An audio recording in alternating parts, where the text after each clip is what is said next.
1933 photo of two sisters found. Researcher uncovers a dark story. Dr. Claire Dufresne adjusted her reading glasses as she examined the photograph that had arrived in her university mailbox that morning. As a professor of French social history at the Sorbonne, she received unusual materials regularly, but this one had immediately caught her attention. The photograph was dated 1933, taken at a photography studio in Le Mans, a provincial city southwest of Paris. Two young women sat side by side on an ornate velvet settee, their postures stiff and formal. Both wore identical black dresses with white lace collars, the uniform of domestic servants. Their hands were folded identically in their laps, their expressions serious and unsmiling. The sisters appeared to be in their late 20s and early 30s. The older one, seated on the left, had sharp, intelligent eyes that stared directly at the camera with an intensity that made Claire uncomfortable. The younger sister's gaze was softer, more uncertain, as if she were seeking permission to be photographed at all. But it was the handwritten note on the back of the photograph that had made Claire's breath catch. Christine and Léa Papin, February 1933, Le Mans. Claire knew those names. Every French historian of the interwar period knew those names. The Papin sisters had been at the center of one of the most shocking criminal cases in French history, a case that had exposed the dark underbelly of the class system, the psychological toll of domestic servitude, and the breaking point of human endurance. The photograph had come from an estate sale in Le Mans, according to the brief letter enclosed. The seller, an elderly woman named Madame Rousseau, explained that her late mother had been a photographer's assistant in 1933 and had kept several unclaimed photographs from that year. When she discovered who the subjects were, she thought a historian might want them for research purposes. Claire set the photograph on her desk and opened her laptop. She had read about the Papin case years ago during her doctoral research on domestic labor in France, but she had never seen a photograph of the sisters before the events that would make them infamous. She needed to understand who these women were before that terrible day in February 1933. She needed to trace their lives backward to find the origins of what would become a tragedy that shocked an entire nation. The photograph stared back at her, two sisters in matching uniforms, frozen in time just weeks before everything would fall apart. Claire picked up her phone and dialed the archives in Le Mans. This was going to require a deep investigation into records that most historians had overlooked: employment ledgers, convent school registries, and the testimonies of those who had known the Papin sisters before they became notorious. Claire spent the weekend reading everything she could find about the Papin case. The basic facts were well documented in court records and newspaper archives, but the sisters' early lives remained frustratingly obscure. Most historical accounts began with the crime itself, treating Christine and Léa as if they had materialized fully formed on that February day. But people didn't simply appear. Claire knew that understanding what happened required understanding where they came from. On Monday morning, she took the train to Le Mans, a 2-hour journey southwest of Paris. The city was quiet and provincial, its medieval cathedral towering over narrow streets lined with limestone buildings. This was where the Papin sisters had worked for 6 years, in a bourgeois household on Rue Gruyère, before everything collapsed. Her first stop was the Le Mans Municipal Archives, housed in a converted monastery. The archivist, an efficient woman named Simone, had pulled the files Claire requested: birth records, school enrollment documents, and employment registries from the 1920s and early 1930s. Christine Papin, born March 8, 1905, in Le Mans. Léa Papin, born September 15, 1911, also in Le Mans. Their mother, Clémence Papin, had worked as a domestic servant. Their father, Gustave, had been absent for most of their childhood, separated from Clémence when the girls were young. The mother placed both daughters in the convent school of Bon Pasteur when they were children, Simone explained, pointing to enrollment records from 1912 and 1918. It was common for working-class mothers to send their children to religious institutions. The nuns provided education and discipline. Claire studied the convent records. Christine had entered at age 7, Léa at age 7 as well. They had lived at the convent school, seeing their mother only on occasional visiting days. The notes from the nuns described Christine as intelligent but willful, and Léa as docile and obedient to her older sister. They were separated from their mother, from normal family life, from childhood itself, Claire murmured, raised in an institution. Many children were, Simone said. Poverty left few options for single mothers. At age 15, Christine had left the convent to enter domestic service. 3 years later, Léa followed. The employment records showed they had worked for several families before finding positions together in 1927 with the Lancelin family on Rue Bruyère. The Lancelins were respected members of Le Mans society, Simone explained, pulling out a city directory from 1930. René Lancelin was a retired lawyer. His wife, Madame Léonie Lancelin, managed the household. Their daughter Geneviève lived with them. They employed Christine as cook and Leah as chambermaid. Claire made careful notes. 6 years the sisters had worked in that house. 6 years of serving the same family, living in the same attic rooms, following the same rigid routines. What had those 6 years been like? What had transformed two young women from provincial obscurity into the subjects of national horror? Claire's next stop was the Le Mans Historical Society, where she hoped to find more information about the Lancelin family and the nature of domestic service in 1930s France. The society's president, an elderly gentleman named Monsieur Girard, greeted her warmly. "The Papin case," he said, shaking his head. "I was a boy when it happened. The whole city talked about nothing else for months. My mother wouldn't let me read the newspapers. She said it was too disturbing for children." He led Claire to a reading room and brought out several boxes of materials: photographs of Le Mans in the 1930s, society pages from local newspapers, and a folder specifically labeled Rue Bruyère, Lancelin Residence. "The Lancelin house still stands," Monsieur Girard said. "It's been converted into apartments now, but the exterior looks much the same. 3 stories, limestone facade, very respectable." Claire examined photographs of the street. Rue Bruyère was lined with similar bourgeois homes, solid, proper, affluent, but not ostentatious. The Lancelins represented the provincial upper middle class, educated, proper, concerned with appearances and social standing. "What do you know about how they treated their servants?" Claire asked. Monsieur Girard hesitated. "The court records suggest the household was strict, very strict. Madame Lancelin had exacting standards. Everything had to be perfect: the meals, the cleaning, the laundry. The sisters worked long hours with little time off." He pulled out copies of testimony from the trial. Claire read through them carefully. Neighbors had described the Lancelin household as well-run but cold. The sisters were rarely seen outside the house except on their monthly half-day off. They didn't socialize with other domestic workers in the neighborhood. They seemed to exist only in relation to their work. Domestic servants in that era were expected to be invisible, Monsieur Girard explained. They lived in attic rooms, used separate staircases, ate different food. They were in the house but not part of the household. Does that make sense? Claire nodded. She had studied the rigid class boundaries of interwar France. Domestic servants occupied a strange liminal space, intimate with their employers' daily lives, yet completely excluded from their social world. The sisters were reportedly very efficient, Monsieur Girard continued. Madame Lancelin praised their work, but showed them little warmth. There was no affection, no personal connection, just work, discipline, and more work. Claire found a newspaper article from 1933, published after the incident, that included an interview with a former servant of the Lancelin family. The woman who had worked there before the Papin sisters arrived described Madame Lancelin as demanding and impossible to please. Nothing was ever good enough. A spot on a plate, a wrinkle in a tablecloth, these were treated as personal affronts. The isolation, the pressure, the lack of humanity in the relationship. Claire could see the pressure building. 6 years of this, day after day. Claire spent the afternoon at the Le Mans courthouse, reading through the trial transcripts from 1933. The documents were dense and difficult, written in formal legal French, but they painted a disturbing picture of what had happened on February 2, 1933. The day had begun ordinarily. Monsieur Lancelin was away on business.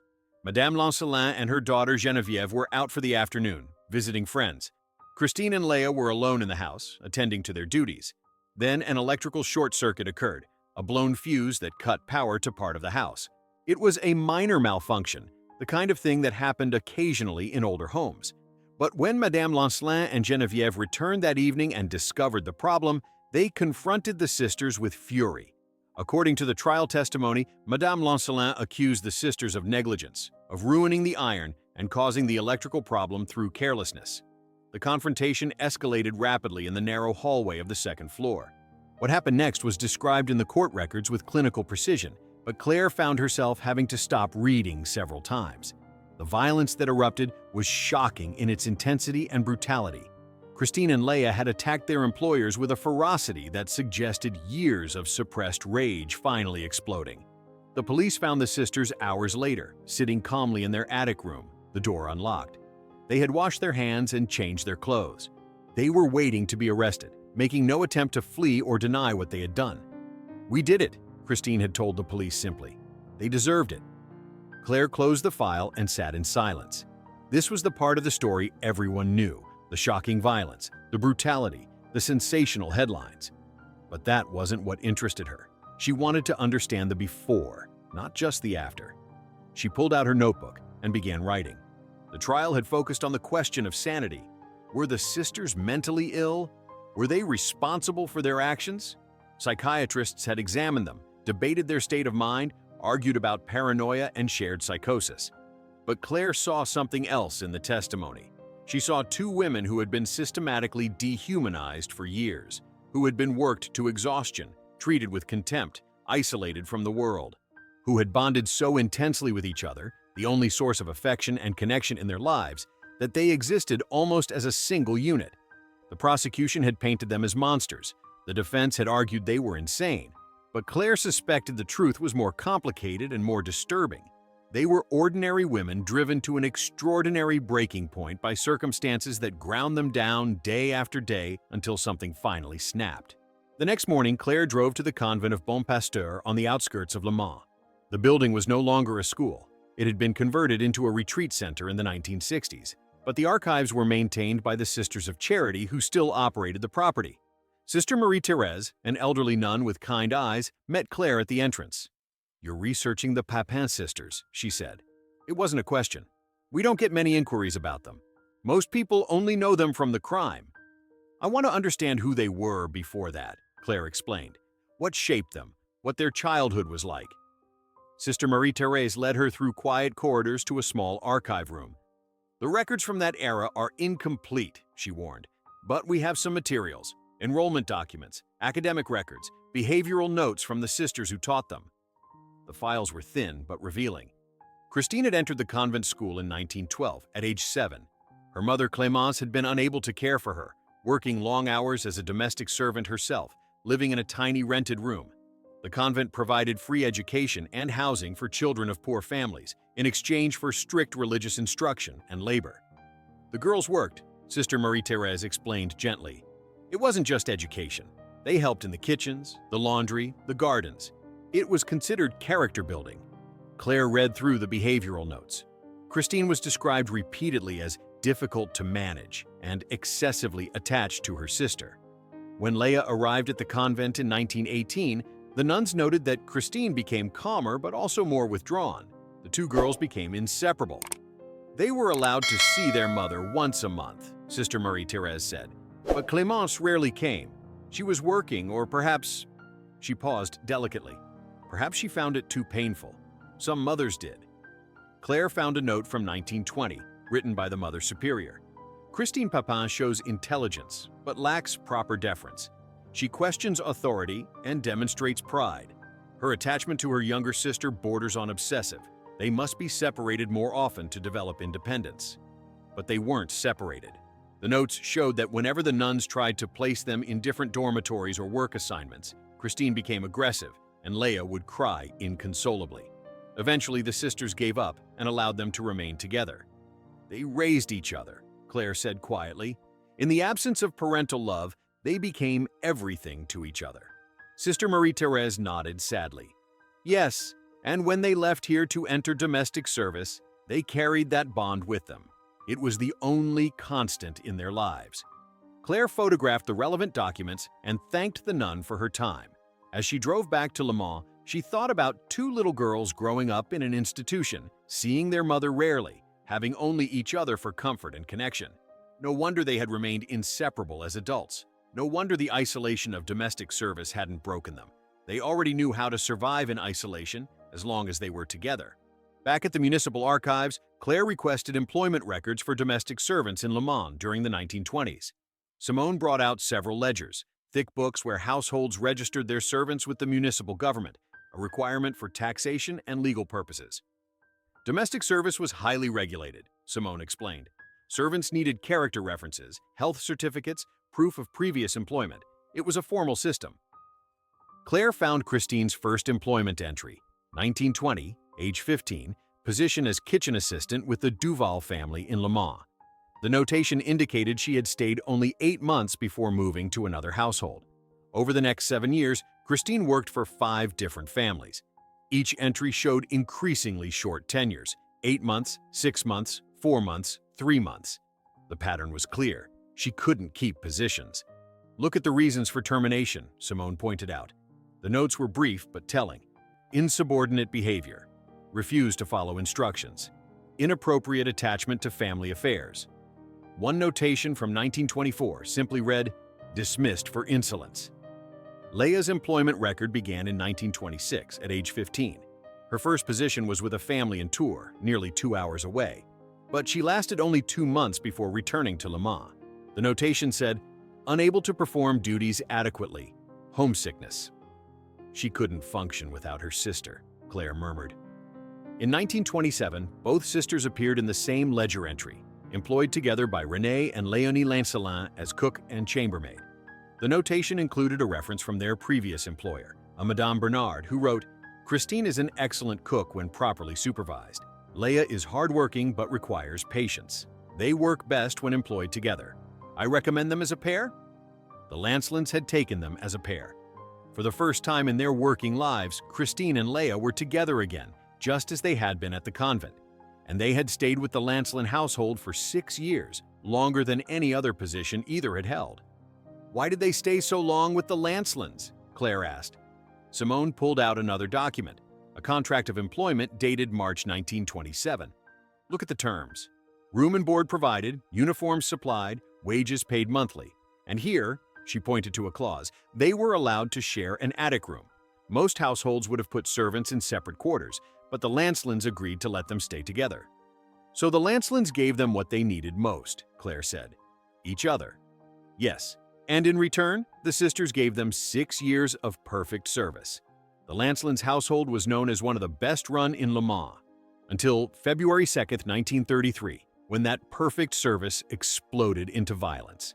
The trial had included extensive psychiatric evaluation of both sisters, a relatively new practice in French criminal justice in 1933. Claire obtained copies of the psychiatric reports from the courthouse archives. Dr. Henri Truel, a prominent psychiatrist from Paris, had examined Christine multiple times in the months following the incident.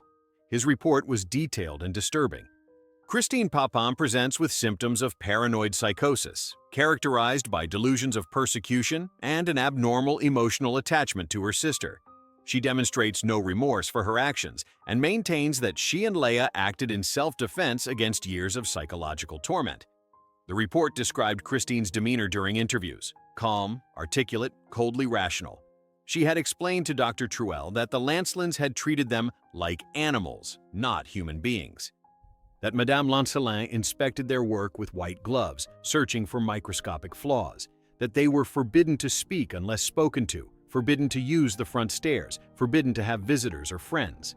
"We had nothing but each other," Christine had told the psychiatrist, "and they tried to take even that away by criticizing how much time we spent together in our room.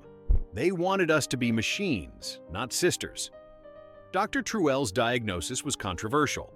Another psychiatrist, Dr. Georges Logre, argued that Christine was not psychotic but rather suffering from what he called folie à deux, a shared psychotic disorder where one person's delusions are transmitted to another who is in close emotional contact. "Leia alone shows no signs of mental illness," Dr. Logre wrote. "She is passive, compliant, and appears to have acted entirely under her sister's influence. The relationship between the sisters is pathologically enmeshed. Leia has no identity separate from Christine." Claire read through Leia's psychiatric interviews. The younger sister spoke in monosyllables, frequently looking to Christine for guidance, even though they were interviewed separately. When asked why she had participated in the violence, Leia had simply said, "Christine told me to. I always do what Christine says." The psychiatric debate had centered on legal responsibility. If Christine was psychotic, was she criminally responsible? If Leia had acted under her sister's influence, was she equally guilty? But Claire saw something the psychiatrists had missed or minimized: the role of the environment in creating the breakdown. Yes, the sisters had an unusually intense bond. Yes, Christine had paranoid tendencies. But would any of it have mattered if they hadn't been placed in a situation of constant stress, degradation, and isolation? She found a letter Christine had written to her mother from prison, dated April 1933. "Mama, I know you are ashamed of us. Now, I know everyone says we are monsters, but you put us in the convent when we were children. You left us there. We learned to survive without love, without kindness. The Lancelins treated us the same way, as things to be used. When Madame accused us that day, something inside me broke. I couldn't let them hurt us anymore. I couldn't let them hurt Leia." The letter had never been sent. Clémence Papin had refused to visit her daughters in prison. Claire obtained copies of newspaper coverage from the trial, which had taken place in September 1933, 7 months after the incident.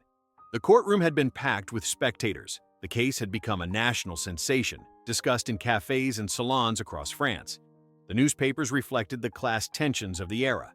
Conservative papers portrayed the sisters as depraved monsters who had betrayed their employers' trust.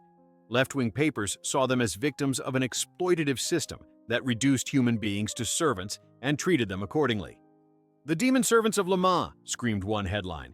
"Bourgeois brutality exposed," countered another. The trial testimony revealed the rigid hierarchy of the Lancelin household.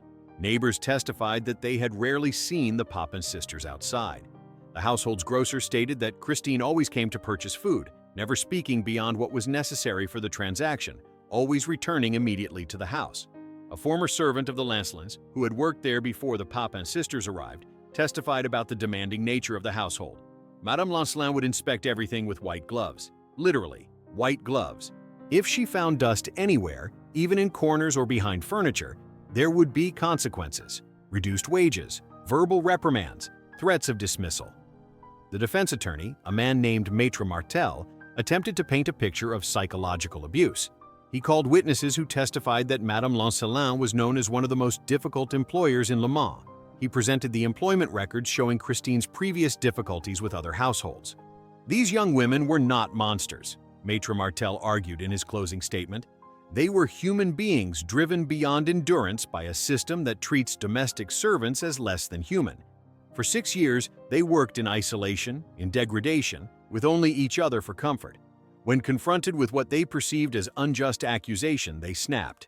This is not premeditated murder. This is the explosion of unbearable pressure." The prosecutor painted a different picture.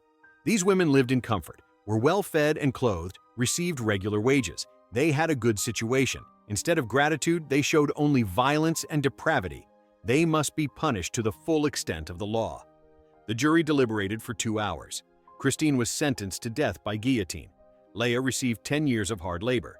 Claire found newspaper coverage of the sentencing. Christine had shown no emotion when the verdict was read. Leia had collapsed and had to be carried from the courtroom. But the story didn't end there. Public opinion began to shift.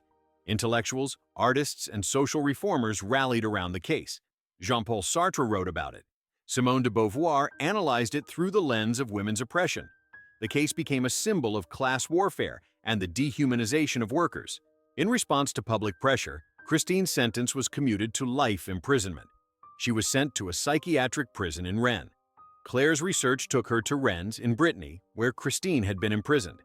The psychiatric hospital where Christine spent her final years no longer existed. It had been demolished in the 1970s, but the archives had been preserved. A hospital administrator named Madame Leclerc helped Claire access the medical records. "Christine Papin was one of our most famous patients," she said.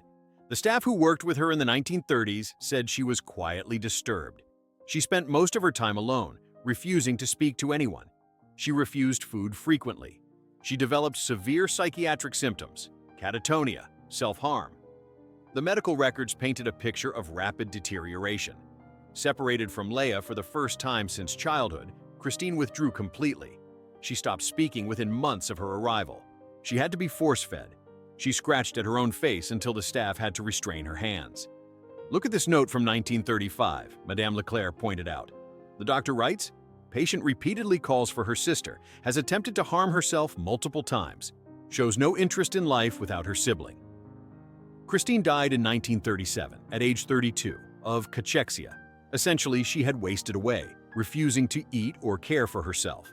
The death certificate listed the cause as malnutrition and psychiatric complications.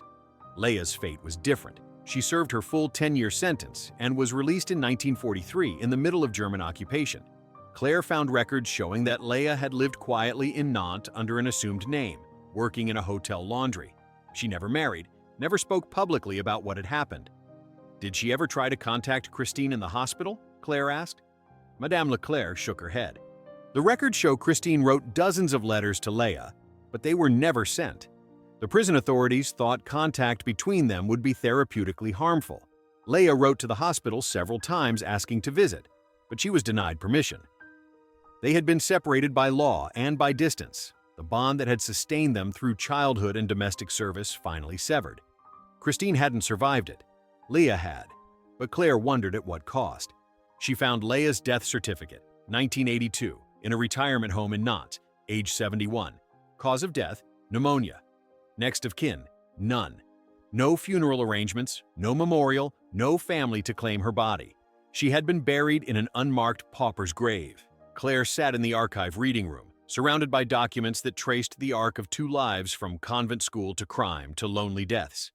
The story was almost unbearably sad, not because of the violence, but because of everything that had led to it and everything that had followed. 2 sisters who had only ever had each other, destroyed by a system that valued them only as servants, not as human beings. 3 months after Claire discovered the photograph, she organized a small exhibition at the Sorbonne. Domestic Service and Social Violence in Interwar France, the Pépin Sisters in Context. The centerpiece was the 1933 photograph of Christine and Leia in their black uniforms, but Claire had surrounded it with context. She displayed employment contracts showing the wages and working conditions of domestic servants. She included excerpts from household management guides of the era that instructed employers how to maintain proper distance from their servants. She showed psychiatric reports, trial transcripts, and newspaper clippings that revealed the class tensions of the period. But most importantly, she included personal materials that humanized the sisters. The convent school records showing 2 little girls growing up in an institution, the letters Christine wrote from prison that were never sent, the testimony of neighbors who remembered them as quiet and hardworking. One panel was titled, "The System of Domestic Service." It explained how servants in 1930s France lived in their employers' homes but were excluded from family life, how they worked 14 to 16 hours a day with 1 half-day off per month, how they were forbidden to have visitors, to socialize, to have lives outside their work, how they were inspected, criticized, and treated as extensions of the household rather than as individuals. Another panel focused on the psychological impact of isolation and dehumanization. Claire had consulted with modern psychiatrists who specialized in trauma and had included their analysis of how chronic stress, social isolation, and lack of agency could lead to psychological breakdown. The exhibition opened on a Tuesday morning. Claire stood near the entrance, watching students and faculty examine the materials. Some looked disturbed by the photograph, the 2 young women in their uniforms staring at the camera just weeks before their lives would implode. A colleague approached her. "You've done something remarkable here, Claire. You haven't excused what they did, but you've helped us understand it. That's the historian's job, not to judge, but to understand." A student lingered in front of the photograph for a long time. Finally, she approached Claire. "I work as a house cleaner to pay for university," she said quietly. "Part-time, just a few hours a week. But reading this, I see how the families I work for sometimes don't even acknowledge me when I'm there. Like I'm invisible. I can't imagine living that way full-time for years." That was exactly what Claire had hoped the exhibition would accomplish. Not sensationalism, not horror, but empathy and understanding of how systems of exploitation affect human psychology. On the final day of the exhibition, Claire stood alone in front of the photograph. She thought about the journey it had taken, from a photography studio in Le Mans in 1933, kept by a photographer's assistant, stored for decades, finally emerging to tell its story. Christine and Leia stared back at her from across nearly a century. 2 sisters in matching uniforms, their faces serious, their futures unknowable. In weeks, their lives would be defined by a moment of terrible violence. But Claire knew now that they had been more than that moment. They had been children who raised each other in the absence of parental love. They had been workers exploited by a system that denied their humanity. They had been sisters who loved each other with an intensity that was both their salvation and their destruction. The photograph bore witness to all of it, not just to the crime that would come, but to the lives lived before it, the circumstances that shaped it, the tragedy that defined it. Claire touched her fingers to the glass frame, a gesture of respect and sorrow. "I've told your story," she whispered. "Not just the ending, the whole story. May you both finally rest in peace."